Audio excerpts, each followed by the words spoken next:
হযরত আবু বকর সিদ্দিক রাদিয়াল্লাহু তাআলা আনহুকে নিয়ে সূর নামক পর্বতের মধ্যে গেলেন। সেখানের মধ্যে, সেই গুহার মধ্যে কতগুলো গর্ত ছিল। আল্লাহর নবী মুহাম্মদুর রাসূলুল্লাহ সাল্লাল্লাহু আলাইহি ওয়াসাল্লামের মাথা মুবারক হযরত আবু বকর সিদ্দিক রাদিয়াল্লাহু তাআলা আনহুর হাঁটুর উপরে শায়িত করলেন। আল্লাহর নবী ঘুমাইতে লাগলেন। হযরত আবু বকর সিদ্দিক রাদিয়াল্লাহু তাআলা আনহু নিজের যা আছে কাপড় দিয়া সব গর্ত বন্ধ করলেন, একটি গর্ত বন্ধ করতে পারলেন না। আর ওই গর্তের মধ্যে ছিল বিষধর সর্প, বিষধর সাপ। ওই বিষধর সাপ হযরত আবু বকর সিদ্দিক রাদিয়াল্লাহু তাআলা আনহুকে দর্শন করলো, সবল মারল। আবু বকর চিৎকার করে মনে মনে কান্না করতে লাগলেন, সারা শরীর বিষে জর্জরিত হয়ে গিয়েছে। আমি যদি আল্লাহর নবীকে ঘুম থেকে ডাকি, আল্লাহর নবীকে যদি আমি ঘুম থেকে জাগ্রত করি, তাহলে রাসূলুল্লাহর শানে বেয়াদবি হয়ে যাবে। এদিকে সাপের দংশন, সাপ আক্রমণ করেছে, সেই বিষ সহ্য করতেছে। এদিকে আল্লাহর নবীর সাথে বেয়াদবি হবে, ঘুম থেকেও ডাকতেছে না, আল্লাহর নবীকে জাগাইতেছে না। আবু বকর বিষে জর্জরিত, প্রকম্পিত হয়ে যাচ্ছে। তখন হযরত আবু বকর সিদ্দিক রাদিয়াল্লাহু তাআলা আনহুর দুই নয়ন থেকে চোখের পানি যখন আল্লাহর নবীর শরীর মুবারকের মধ্যে পড়লো, আল্লাহর নবী বলেন, হে আবু বকর, আবু বকর রে, তোমার চোখে পানি কেন? ইয়া রাসূলুল্লাহ, ইয়া হাবিবাল্লাহ, আপনি তো আমার হাঁটুর মধ্যে ঘুমাইতেছেন, আর সাপে আমাকে দংশন করলো, আমাকে কামড় দিল, সবল মারলো। আমি বিষ সহ্য করতে পারি না, এই জন্য আমার চোখ থেকে পানি বের হয়ে আসলো। আল্লাহর নবী মুহাম্মদুর রাসূলুল্লাহ সাল্লাল্লাহু আলাইহি ওয়াসাল্লাম বললেন, আমার আবু বকরকে সাপে কামড়াইছে, না না, এই সাপের বিষ আবু বকর থেকে দূর করতে হবে। আল্লাহর নবীর জবান থেকে লালা মুবারক, থুতু মুবারক হাতে নিয়ে আবু বকর সিদ্দিক রাদিয়াল্লাহু তাআলা আনহু দংশিত স্থানের মধ্যে মুছে দিলেন। সাথে সাথে বিষ শরীর থেকে চলে গেল। বলি সুবহানাল্লাহ। আর হযরত আবু বকর পরিপূর্ণ সুস্থ হয়ে গেল। বলি সুবহানাল্লাহ। সেটা হচ্ছে নবীর প্রেম, সেটা হচ্ছে কি? নবীর প্রেম, নবীর ভালোবাসা। তাবুক যুদ্ধের মধ্যে হযরত আবু বকর সিদ্দিক রাদিয়াল্লাহু তাআলা আনহু আল্লাহর নবীর ডাকে সাড়া দিয়ে ইসলাম প্রচারের জন্য, ইসলামকে ব্যবহার করার জন্য, বিশ্ব ব্রহ্মাণ্ডে ইসলাম প্রসার করার জন্য হযরত আবু বকর সিদ্দিক রাদিয়াল্লাহু তাআলা আনহু আল্লাহর নবীর কাছে সকল স্থাবর অস্থাবর ধন সম্পদ দান করে দিলেন। বলি সুবহানাল্লাহ। স্থাবর অস্থাবর সকল সম্পত্তি কাকে দিলেন? আল্লাহর নবীকে দিলেন। আল্লাহর নবী বলেন, আবু বকর, তুমি সব সম্পদ আমাকে দিয়ে দিয়েছ, তোমার জন্য, তোমার পরিজনের জন্য কি রেখেছ?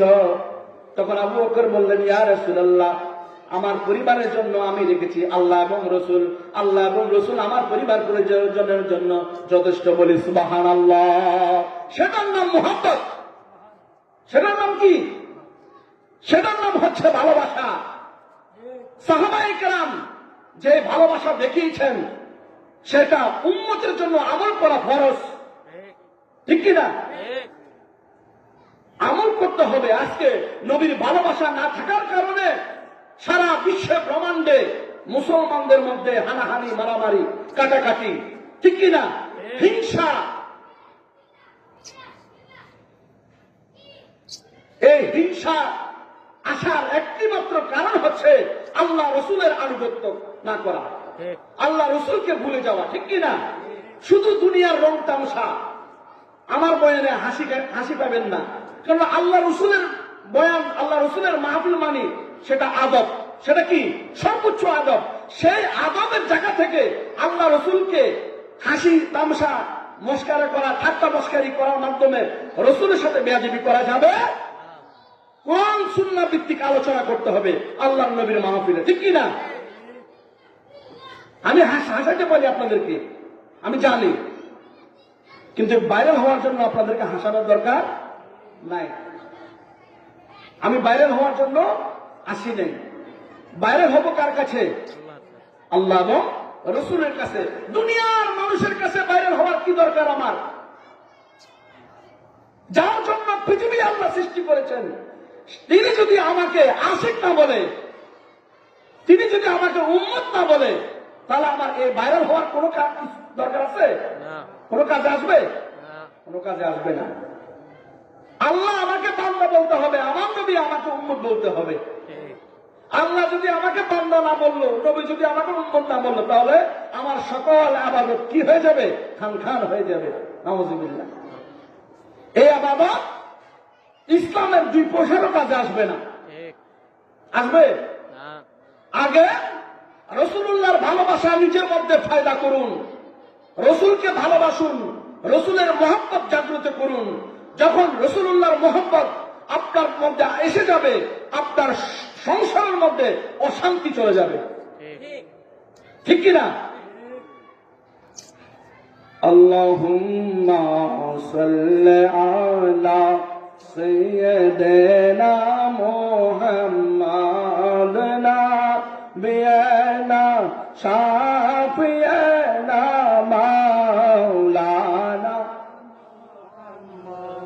আল্লাহুম্মা সাল্লি আলা সাইয়্যিদিনা মুহাম্মাদ নাবিয়ানা মাওলানা। প্রিয় হাজিরিন, আমরা নবীর ভালোবাসা চাই কি চাই না?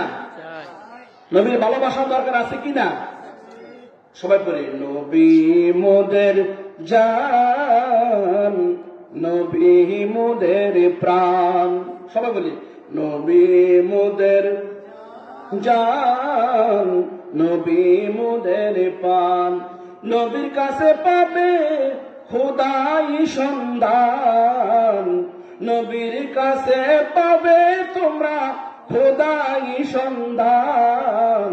নবী মোদের জান, নবী মোদের প্রাণ।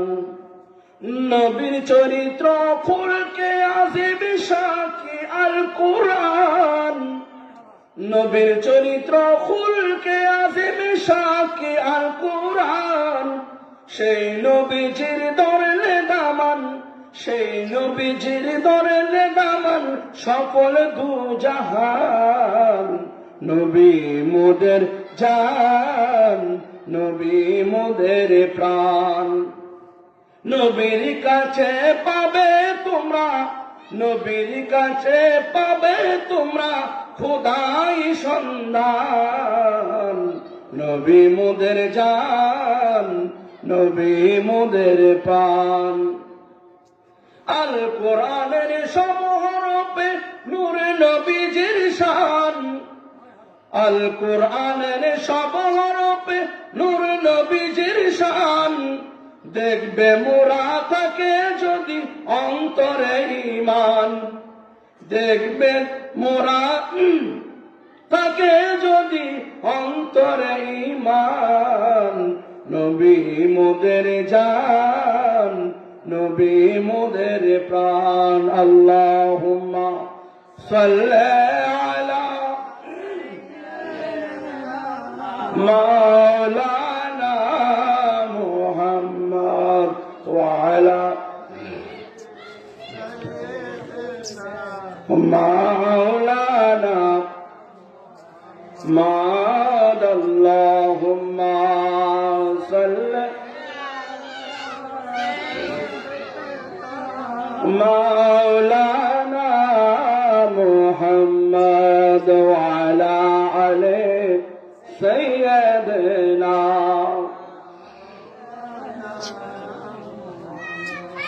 প্রিয় হাজিরিন, উহুদের যুদ্ধে 70 জন সাহাবী শাহাদাত বরণ করেছে। একের পর একটি একটি লাশ রাখা হচ্ছে। আল্লাহর নবী মুহাম্মদুর রাসূলুল্লাহ সাল্লাল্লাহু আলাইহি ওয়াসাল্লাম গনে গনে গনে গনে 68 জনের মরদেহ পেয়েছে। কিন্তু দুজনের লাশ পাওয়া যায় নাই। একজনের লাশ হলো আল্লাহর নবীর চাচা হযরত হামজা রাদিয়াল্লাহু তাআলা আনহু, আরেকজন হচ্ছে নবীজির সাহাবী হযরতে হানজালা রাদিয়াল্লাহু তাআলা আনহু। কয়জন? দুজন। আল্লাহর নবী তাদেরকে না পাইয়া আল্লাহর নবী চিন্তায় পড়ে গিয়েছেন। আল্লাহর নবী অস্থির হয়ে পড়ে আছেন।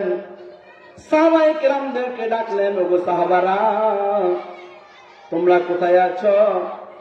সবার লাশ পাওয়া গেছে, কিন্তু দুজনের লাশ পাওয়া যায় নাই। একজন হচ্ছে আমার চাচা, আরেকজন হচ্ছে আমার সাহাবী হযরতে হানজালা রাদিয়াল্লাহু তাআলা আনহু। হঠাৎ করে একজন পর্দানসীন মহিলা আল্লাহর নবী মুহাম্মদুর রাসূলুল্লাহ সাল্লাল্লাহু আলাইহি ওয়াসাল্লামের সামনে আসলেন। রাসূল চিনতে পারলেন না। আল্লাহর নবী মুহাম্মদুর রাসূলুল্লাহ সাল্লাল্লাহু আলাইহি ওয়াসাল্লামকে ওই মহিলা বললেন, ইয়া রাসূলুল্লাহ, আপনি কি আমাকে চিনতে পেরেছেন? যে আপনি তো গতকাল আমাকে বিবাহ পড়িয়েছেন। আল্লাহর নবী বলেন, হ্যাঁ হ্যাঁ, আমি তো গতকাল বিবাহ পড়িয়েছি। আমার সাহাবী হযরতে হানজালা রাদিয়াল্লাহু তাআলা আনহুর বিয়া পড়ানোর পর আমি কুরমা খেজুর আমি সকলের কাছে বিতরণ করে দিয়েছি। বলি সুবহানাল্লাহ। ইয়া রাসূলুল্লাহ, ইয়া হাবিবাল্লাহ, দয়া করে মায়া করে আপনার হাত, আপনি একটু আমার হাতটা দেখেন। গতকাল বিবাহ হয়েছে আমাদের, বিকালে বিবাহ হয়েছে আমাদের, এখনো হাতের মেহেদি শুকায় নাই, এখনো হাতের মেহেদি শুকায় নাই, এখনো হাতের মেহেদি শুকায় নাই। ইয়া রাসূলুল্লাহ, গতকাল মাঝরাতে হযরতে হানজালা রাদিয়াল্লাহু তাআলা আনহু উহুদের যুদ্ধে যাওয়ার জন্য চলে গিয়েছেন।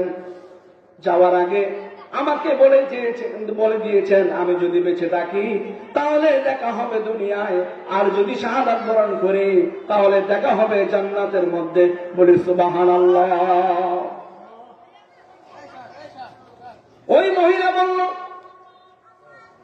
বাসর করার মধ্যে পরিচয় হয় নাই, কিন্তু হযরতে হানজালা রাদিয়াল্লাহু তাআলা আনহু যাওয়ার আগে আমার কপালে চুম্বন দিয়েছেন। কি দিয়েছেন? চুম্বন দিয়েছেন। আমি লজ্জা করেছি হানজালা রাদিয়াল্লাহু তাআলা আনহুর উপর গোসল ফরজ এই কথাটা বলতে। আল্লাহর নবী এই কথা শুনে শুনে অঝর নয়নে কান্না করতে লাগলেন। এইদিকে দৌড়ে দৌড়ে একজন সাহাবা আসলেন, ইয়া রাসূলুল্লাহ, ইয়া হাবিবাল্লাহ, হানজালা রাদিয়াল্লাহু তাআলা আনহুর লাশ পাওয়া গেছে। হানজালার লাশ পাওয়া গিয়েছে কফিনের মধ্যে, কাপড়ের মধ্যে, মাথার মধ্যে পানি। মনে হয় কিছুক্ষণ আগে তাকে গোসল করানো হয়েছে। বলি সুবহানাল্লাহ। মহিলা বললেন, ইয়া রাসূলুল্লাহ, শহীদদেরকে তো গোসল করা নাই, আপনি আমার স্বামীকে একটু গোসল করাইবেন। আর এদিকে সাহাবা দৌড়ে আসিয়া বলল, ইয়া রাসূলুল্লাহ, হানজালার লাশ কাপড়ের মধ্যে পাওয়া গিয়েছে। কাপড়ের মধ্যে হানজালা, তার মাথার মধ্যে পানি, মনে হয় কিছুক্ষণ আগে তাকে গোসল করাইছে। পরক্ষণে হযরত জিবরাইল আলাইহিস সালাম আসলেন। জিবরাইল আলাইহিস সালাম আল্লাহর নবীকে বললেন, ইয়া রাসূলুল্লাহ, হানজালার কুরবানি তো আমার আল্লাহ কবুল করে নিয়েছেন। সুবহানাল্লাহ বলেন না? হানজালার কুরবানি আমার আল্লাহ কবুল করেছেন। বাকি ফেরেশতা জিবরাইল বাহিনীদেরকে ডাকার সময় তারা তৃতীয় আসমানে নিয়ে গিয়েছে। তৃতীয় আসমানে নিয়ে হযরতে হানজালা রাদিয়াল্লাহু তাআলা আনহুকে মেশকে জমজমের পানি দিয়া গোসল করাই দিয়েছে। বলি সুবহানাল্লাহ। আর ওই কাপড়ের মধ্যে মেশকে আম্বরের খুশবু, মেশকে আম্বরের আতরের গ্রাম পাওয়া গিয়েছে, যা আল্লাহ রাব্বুল আলামিনের তরফ থেকে এসেছে। বলি সুবহানাল্লাহ। তা হানজালার মতো পৃথিবীর মধ্যে এমন আশেক আছে? আশেক হইব? নবীর জন্য জান কুরবান করে দিয়েছে। হযরত আবু বকর সিদ্দিক নবীর জন্য জান কুরবান করে দিয়েছে। হযরত বেলাল নবীর জন্য নিজের জানকে কুরবান করে দিয়েছে। বলি সুবহানাল্লাহ। নবীর মুহাব্বত আমাদের মধ্যে যদি না থাকে, আপনি সমাজকে কখনো আলোকিত করতে পারবেন? আলোকিত করা যাবে না। রাসূলুল্লাহর ভালোবাসা না হলে আপনি সমাজের মধ্যে আপনার সন্তান বলেন, নাতি বলেন, হ্যাঁ আত্মীয় স্বজন বলেন, কাউকে আপনি রাসূলুল্লাহর যে আদর্শ, এই আদর্শের মধ্যে আপনি কখনো নিয়ে যেতে পারবেন? আগে নিজেকে, নিজের মধ্যে রাসূলুল্লাহর মহব্বত পয়দা করতে হবে। নিজের মধ্যে যদি নবীর মহব্বত না থাকে, আপনি আরেকজনকে কিভাবে ভালোবাসা বিতরণ করবেন? এখন মানুষ ভালোবাসে প্রেম প্রীতি করে না? ইমুতে প্রেম করে, মোবাইলে প্রেম করে না? কে না জানে? পৃথিবীর সব মানুষ জানে। বর্তমান ডিজিটাল সময়ে মানুষ ইমুর মধ্যে বিয়ে শাদী হয়ে যায়। হয় কি হয় না? আপনার এটা বড় নাকি রসুল বড়? কোন যুবক সে যদি ডিটারমিনেশন করে যে আমি 5 ওয়াক্ত নামাজ পড়বো, আল্লাহর নবীকে মহব্বত করব, আল্লাহর নবীর ভালোবাসবো, আল্লাহর নবীর নামের উপরে মিলাদ পড়াবো, আমি 10 জনকে আশিক রসুল বানাবো, আমি 10 জনকে নবী ওয়ালা বানাবো, আল্লাহ ওয়ালা বানাবো, ওই যুবককে আমার আল্লাহ তাআলা বেহেশতের সার্টিফিকেট দিয়ে দিবেন। বলি সুবহানাল্লাহ। বেহেশতের জন্য কাঁদতে হবে না, অটোমেটিকলি বেহেশত তার জন্য পাগল হয়ে যাবে। ফাদখুলি ফি ইবাদি ওয়াদখুলি জান্নাতি। আগে আমার প্রিয় হও, তারপর আমি তোমাকে জান্নাত দিয়ে দেব। আগে আল্লাহর প্রিয় হতে হবে। রাসূলের মহব্বত ছাড়া আল্লাহ প্রিয় হওয়া যাবে? আল্লাহর প্রিয় হতে হলে রাসূলুল্লাহর মহব্বত লাগবে। আল্লাহ তাআলা আমাদেরকে আল্লাহ এবং রাসূলের আদর্শবান্বিত হওয়ার তৌফিক দান করুক। বলি আল্লাহুম্মা আমিন। আরো জোরে বলি আল্লাহুম্মা আমিন। প্রিয় হাজরিন, হযরত বেলাল রাদিয়াল্লাহু তাআলা আনহু সে একজন কৃতদাস ছিল। কি ছিলেন? কৃতদাস। কেমন আশিক রাসূল ছিলেন? হযরত বেলাল রাদিয়াল্লাহু তাআলা আনহুর জবানে কেন কালিমা তাইয়্যিব লা ইলাহা ইল্লাল্লাহ, কেন নবীর নাম?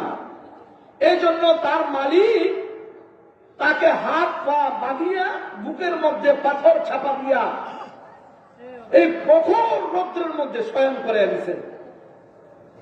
এই ছাড়া অনেক জুলুম করছে, অনেক নির্যাতন করছে, যা ভাষা দিয়ে প্রকাশ করা যাবে না।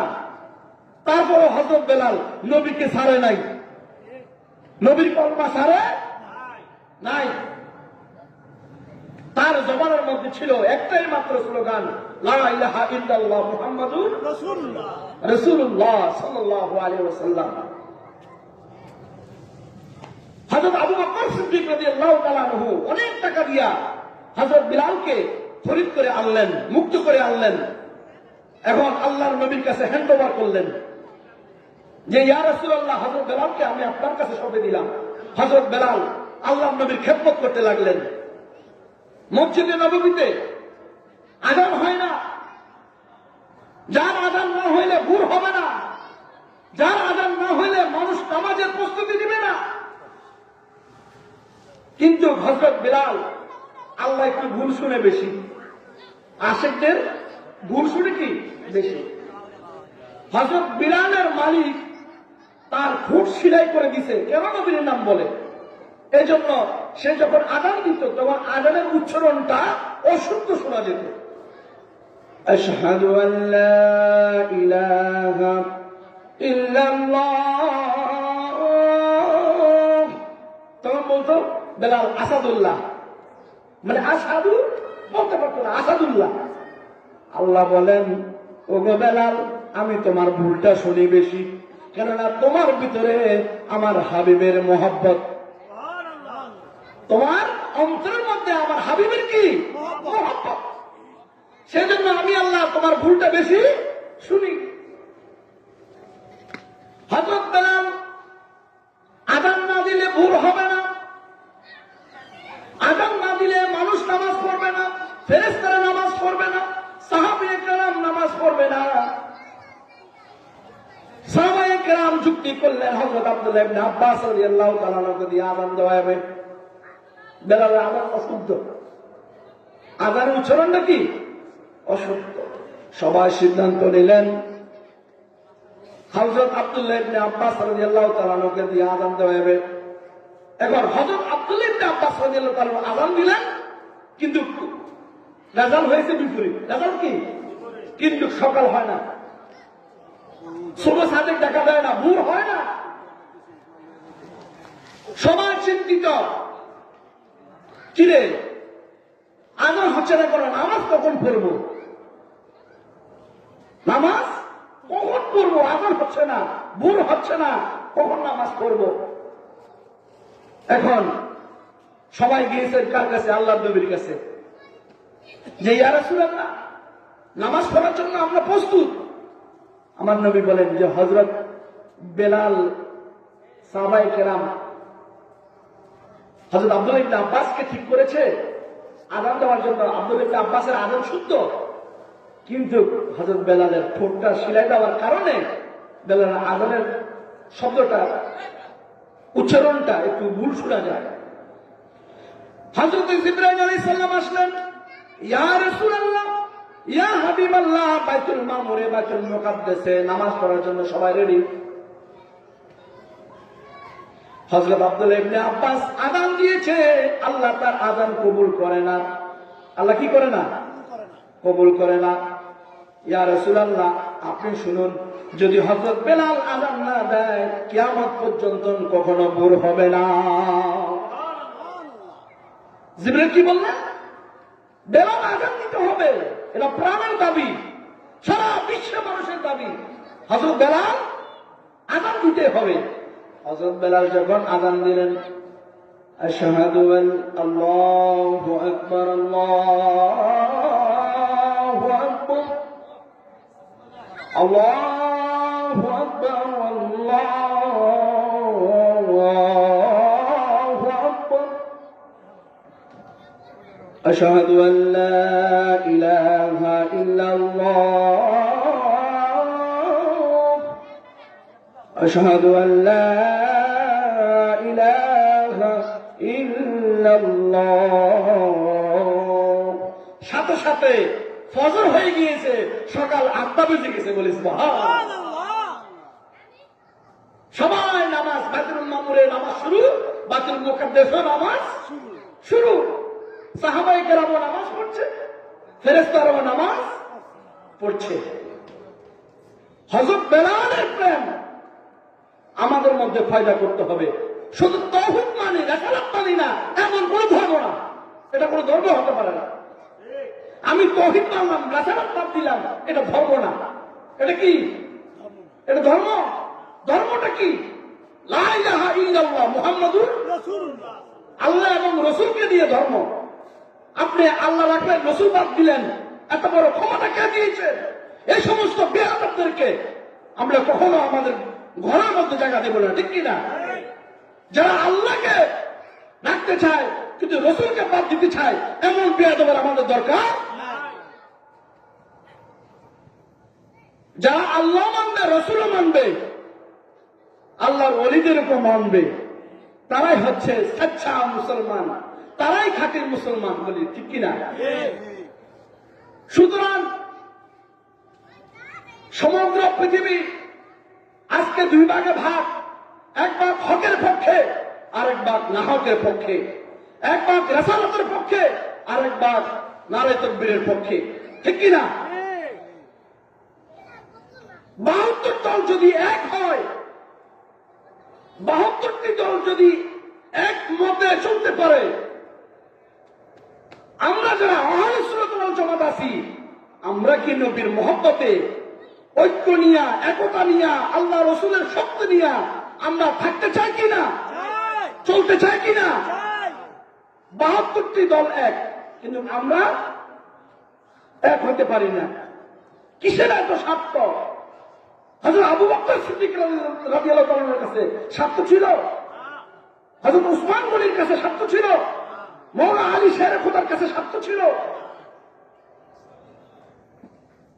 নিঃস্বার্থভাবে আল্লাহর নবীকে ভালোবেসেছেন, ইসলামের জন্য, ইসলামকে ব্যবহার করার জন্য সমগ্র পৃথিবীর মধ্যে আল্লাহর নবী এই ইসলামকে, ধর্মকে প্রচার প্রসার জন্য তারা নিজের জান মাল সব কিছু কোরবান করে দিয়েছে। সেই কোরবান হতে হবে আমাদের, ঠিক কিনা? আমরা মা বোন পুরুষ যারা আছি সবারই আল্লাহর নবীর জন্য কোরবান হতে হবে, ঠিক কিনা? নবীর মা বোনের কথা শুনেছি, তৌফিক আছে 1000 টাকা দিয়ে দেব, তৌফিক আছে 5000 টাকা দিয়ে দেব। কার জন্য? নবীর জন্য। কার জন্য? নবীর জন্য। আমার জন্য নাকি? কার জন্য? নবীর জন্য। সেটাই আপনার নাজাতের জরিয়া হিসাবে আল্লাহ কবুল করবে, বলি সুবহানাল্লাহ। ভাইরা আমার, বন্ধুরা আমার, মানুষকে কষ্ট দিবেন না, মানুষকে ভালোবাসবেন, মানুষকে মহব্বত করবেন, মানুষকে প্রেম দিবেন, প্রেম বিলাবেন, সেটা আল্লাহ রসুলের আদর্শ। মানুষকে কাফের বলবেন না, মানুষকে মুনাফিক বলবেন না। আপনি মানুষকে কাফের বললেন, আল্লাহ যদি তাকে বান্দা বলল, সেটা কখনো উগ্রবাদী কখনো ধর্ম হতে পারে, ধর্ম হতে পারে না। মানুষকে ভালোবাসবেন, তাকে আদর্শ দিয়া, মুহাব্বত দিয়া তাকে আমার আল্লাহ এবং রসুলের পথে আনতে হবে, ঠিক কিনা? সেটা ইসলাম। আর ইসলাম ইতমিনানুল, ইসলাম হচ্ছে শান্তি। ইসলাম অশান্তির ধর্ম না। কিসের ধর্ম? শান্তি পয়দা করতে হবে। ইসলাম শান্তির ধর্ম। আগে নিজেকে শান্ত হতে হবে। নিজে যদি বেপরোয়া হয় তাহলে ইসলাম কিভাবে প্রচার করবে? সেজন্য নিজেকে আগে শুদ্ধ করতে হবে, মানুষকে ভালোবাসতে হবে, মহব্বত দিতে হবে। এই স্বাধীন সার্বভৌম তো বাংলাদেশ হিন্দু ধর্ম পালন করবে, মুসলমানের ধর্ম পালন করবে, মুসলমানের রোজা, হিন্দুর পূজা ভাগাভাগি হবে, বাধা বিপত্তি করা হবে। হিন্দু পূজা করবে, মুসলমান রোজা রাখবে, ঠিক কিনা? এক এক তরিকা, যার যার তরিকা শেষে পালন করবে। এখানে কোনো বাধা বিপত্তি দেওয়া যাবে, বাধা বিঘ্নতা সৃষ্টি করা যাবে? তখন করব, তখন বাধা দেব যখন আমার নবীর সানে বেয়াদবি হবে, আউলিয়ার সানে বেয়াদবি হবে, তখন আমরা বাধা দেব, ঠিক কিনা? তখন আমরা প্রতিবাদ করব, ঠিক কিনা? আল্লাহ রসুলের বিরুদ্ধে কথা বললে ছাড় দেওয়া যাবে না। প্রিয় হাজিরিন, আজকের আলোচনা এটা কোরআন সুন্নাহ ভিত্তিক আলোচনা নাকি?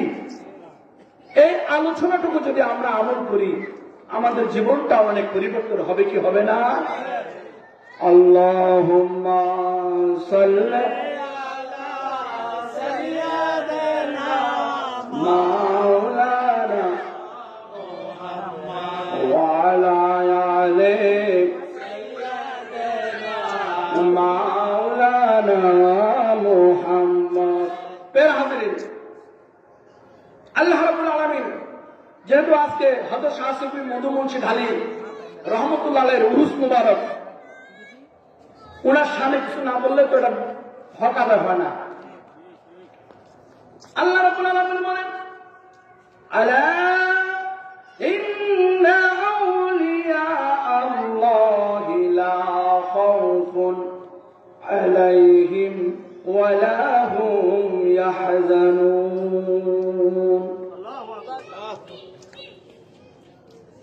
আল্লাহ বলেন সাবধান। কে বলেন? আল্লাহ যেখানে সাবধান বলে সেখানে আপনি মিছিল করতে পারবেন? আল্লাহর বিরুদ্ধে মিটিং করতে পারবেন? করা যাবে? আল্লাহ সাবধান, ইন্না আউলিয়া আল্লাহ, নিশ্চয় আল্লাহর ওলি। আল্লাহর ওলি কারা? আল্লাহর ওলি হচ্ছে তারা যাদেরকে দেখলে আমার গায়ের লোমগুলা শীত কাটা দিয়ে যায়। তারাই কারা? তারাই আল্লাহর ওলি। তারা কি? কোনো মাস সাদিকিন, লা খাউফুন, তাদের ভয় নাই। কে বলছেন? লা খাউফুন, আল্লাহ বলেন সাবধান, ইন্না আউলিয়া আল্লাহ, নিশ্চয় আল্লাহর ওলিগণের লা খাউফুন, ভয় নাই, ওয়ালা আলাইহিম ওয়ালা হুম ইয়াহজানুন, তারা কখনো দুশ্চিন্তিত হবেন না। তাদের কোনো ভয় নাই, তারা কখনো দুশ্চিন্তাগ্রস্ত হবেন না। বর্তমান হবে না, অতীতও হবেন না, ভবিষ্যৎ হবেন না। আল্লাযীনা আমানু ওয়া কানু ইয়াত্তাকুন, যদি তোমরা ঈমান আনো এবং ফরজগারিতা অর্জন করো। লাহুমুল বুশরা ফিল হায়াতিদ দুনিয়া ওয়া ফিল আখিরাহ, দুনিয়ার জীবন, পরকালের জীবন তাদের জন্য রয়েছে শুভ সংবাদ। কাদের জন্য? আল্লাহ ওলিদের জন্য। দুনিয়ার মধ্যে শুভ সংবাদ, পরকালও কি শুভ সংবাদ। লা তাবদীলা লিকালিমাতিল্লাহি, আল্লাহর কালাম পরিবর্তন হয় না। যালিকা হুয়াল ফাওজুল আযীম, এটাই মহা সাফল্য। বলি সুবহানাল্লাহ। আমার ভয় আছে, সলিমুদ্দিন কলিমুদ্দিনের ভয় আছে, আল্লাহর ওলির ভয়। 70টি মাজার ভেঙে দেওয়া হয়েছে। কয়টি?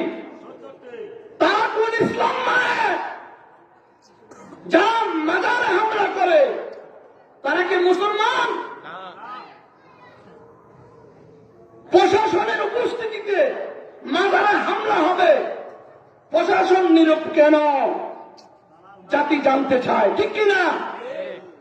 মাজারে হামলা, ওলির দরবারে হামলা, খানকায় হামলা, সারা বাংলাদেশে মাজারে হামলা, প্রশাসন নীরব কেন? এটার রহস্য কি? জাতি জানতে চায়, ঠিক কিনা? দেশ পরিচালনা করবে মানুষ যাতে সুন্দরভাবে জীবন যাপন করে, ঠিক কিনা? যেখানে মানুষের স্বাধীনতা থাকবে না, এটা কোন প্রশাসন যে প্রশাসনের উপস্থিতিতে মাজারে হামলা হবে? আমরা এর জবাব চাই, ঠিক কিনা? এই আল্লাহর বাংলাদেশের মধ্যে ইসলাম প্রচার করেছে ওলি আল্লাহ। ওলি আল্লাহ মানে অবদান কার? অবদান ওলি আল্লাহদের অবদান। ইসলাম প্রচার করা করছে ওলি আল্লাহ। সুতরাং যদি আগামীতে যদি মাজারের মধ্যে হামলা হয়, তাহলে আমরা কঠোরভাবে হাত ভেঙে দেব, ঠিক কিনা? দরকার আছে না? আছে। সুতরাং শান্তির ধর্ম ইসলাম, ইসলামের মধ্যে অশান্তি করা যাবে না। বললাম না, হিন্দুর পূজা আর মুসলমানের রোজা চলবে, সেখানে বাধা বিঘ্নতা করা যাবে। মাজারওয়ালারা সেখানে জিয়ারত করবে, মানুষকে ইসলামের কথা বলবে, সেখানে হামলা করা যাবে। যার যার তরিকা, যার যার ধর্ম সে পালন করবে, ঠিক কিনা? কেউ এক ধর্ম আরেক ধর্মকে কখনো বাধা দিতে পারবে না, নিরপেক্ষ ভাবে, ঠিক কিনা? আমি প্রশাসনকে বলবো, যারা মাজারে হামলা করেছে অনতি বিলম্বে তাদেরকে শ্রেণী অভিযানের মাধ্যমে তাদেরকে বের করুন। শ্রেণী অভিযানের মাধ্যমে তাদেরকে বের করে তাদেরকে উপযুক্ত শাস্তি দেন, তাদেরকে উপযুক্ত শাস্তি প্রদান করুন, যাতে এই বাংলাদেশের জমিনে ওলি আল্লাহর সাথে বেয়াদবি না চলে। আল্লাহ আমাদেরকে বুঝার তৌফিক দান করে বলি আমিন।